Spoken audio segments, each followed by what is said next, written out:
Apaiser les piqûres d'insectes. Moustiques, araignées, tampons, guêpes, abeilles. L'été est propice aux piqûres d'insectes en tout genre. Sans gravité la plupart du temps, ces irritations génèrent toutefois des démangeaisons désagréables, pouvant durer plusieurs jours et laisser parfois des cicatrices, selon les types de peau. La première chose à faire après une piqûre d'insecte est d'éviter de gratter. Ce geste, qui nous soulage sur le moment, a pour effet d'intensifier la réaction cutanée en étendant l'enflure et augmente le risque d'infection. Le mieux est de nettoyer la zone à l'eau et au savon, de retirer le dard le cas échéant, puis d'appliquer une solution apaisante, comme celle que nous vous proposons.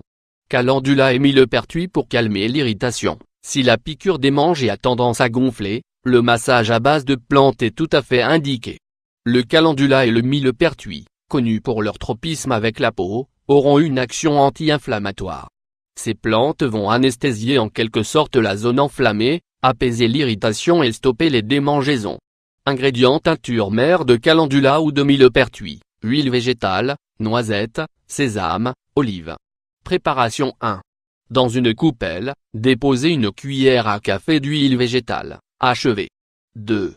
Ajoutez 5 ou 6 gouttes de calendula ou de millepertuis. Si vous avez du mal à vous procurer la teinture mère en pharmacie, vous pouvez opter pour le macérat glycériné, moins rare, et mélanger le tout. 3.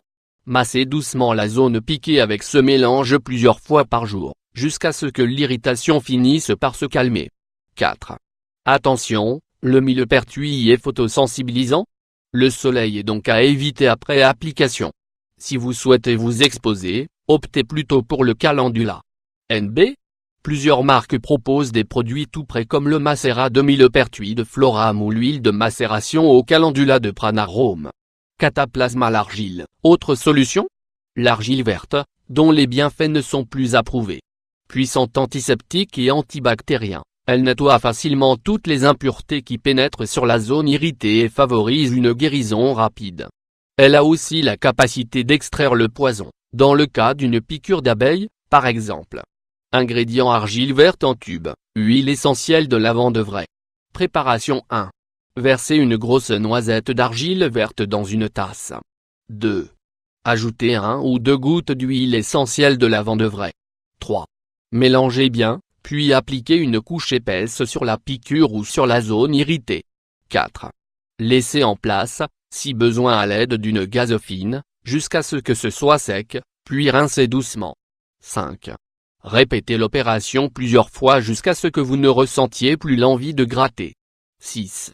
En complément, vous pouvez utiliser le gel Urtigel, Vloda, à base d'ortie et d'arnica, qui aidera également à vous soulager.